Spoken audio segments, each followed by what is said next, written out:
Бүгүнкү күндө ошол тоого чыккан адамдар кайда жүрөт? Прокурор Анарбай Мамачакуповдун өлүмүнө шектелген Мелис Калыков бул окуяга жалгыз өзү жооп берип жатканына наразы болду. Ал бул пикирин Баткен облустук сотунда билдирди. Бирок бул күнү кылмыштын бетин ачууда. Аны 20 саат бою мыйзамсыз кармаганы боюнча арызы каралды. Анда жабырлануучунун сунушу аткарылып, Калыков өзү сот отурумуна катышып, көрсөтмөлөрүн берди. Бирок анын пикирин эфирге берүүгө чек коюлуп, ордуна жактоочусун сүйлөтүүгө туура келди. Бүгүнкү Баткен областык сотунда мурдагы райондук сотко караганда бир аз жылыштар бар. Мыйзамдуулукту сактоо боюнча, себеби бүгүн биринчи жолу айыпталуучу Калыков Мелисте ушундай мүмкүнчүлүк болду. Аны Оштон СИЗОдон этап менен алып келип, сотто бүгүн анын жөөлөрүн укту. Бирок арызда келтирилген Баткен милициясынан бир да өкүл келген жок. Анткени аталган кызматка чакыруу каты сот тарабынан берилген эмес. Ал эми төрага жабырлануучу тарап мыйзам бузган кызматкерлерди алып келүүгө милдеттүү деп жөө келтирди. Бирок тартип боюнча жабырланган тарап ал жагын камсыздабайт. Биздин оюнча бул жерде эгер арызданган болсо, ошол жерде көрсөтүш керек да, ким кайсы кызматкер. Анан ошого эгер бул жака бизге чакыруу кат жиберилсе сот аркылуу, ошонун негизинде ишканага арыз жазса бизге келиш керек.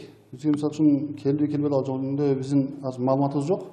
Эгер ишканага келсе, начальниктин уруксаты менен барат кызматкерлер. Бул күнөөлүү дегенди ким далилдеш керек? Алар милициялар далилдеш керек да. Бүгүнкү соттук процесске милициялар келсин. Биз ошолордун кыймыл аракетине 20 саат мыйзамсыз кармаганына арызданып атабыз десе, жок, анда силер алып келгиле сотко деген жоопту укту да. Кантип жөнөкөй адамдар милицияларды сотко келгенин камсыз кыла алат. Деген менен төрага Баткен шаардык ички иштер бөлүмүнүн, Баткен облустук ички иштер башкармалыгын көрсөтүп, бирок кайсы кызматкерлер экендигин арызда көрсөткөн эмессиңер деген жөө келтирди. Кайсы кызматкерлер экенин көрсөткөн эмессиңер деген жөөнү кармап атат. Мен ойлойм, бул деген мамлекеттик ишкананы, мамлекеттик органдарды жеке физикалык адамдар эч качан алардын атынан чыкпайт. Бул жерде кызмат адамдары бар. Эгерде биз Баткен шаардык ички иштер бөлүмүнсек, анын начальниги бар. Эгерде биз Баткен областтык ички иштер башкарма болсок, андагы начальник бар. Ошолордон келиш керек эле. Ошентип сот бир тараптын көрсөтмөлөрү менен чечим чыгарды. Анда кызматкерлердин аты жөнү көрсөтүлбөгөнүн эске алып, арыз жарым жартылай канааттандырылды деген өкүм чыкты. Алгачкы текшерүү органдарынын имараттарында каралган аракеттердин мыйзамсыз деп табууну сураган даттануусу канааттандыруусуз калтырылсын.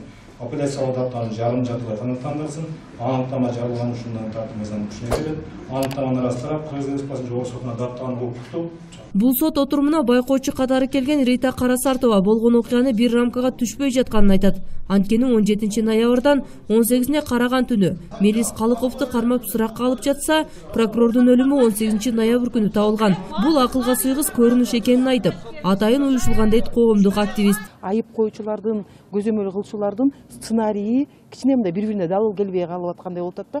Бир күн эртерээк ким айтты ал жөнүндө, ал каяктан билинди деген маселеде. Ошон үчүн бул маселе аябай маанилүү. Бир жагынан процедурный, булар өзлөрү оформлять эткен эмес, 3 сааттын ичинде жөн эле жиберип койгонбуз дейт дагы.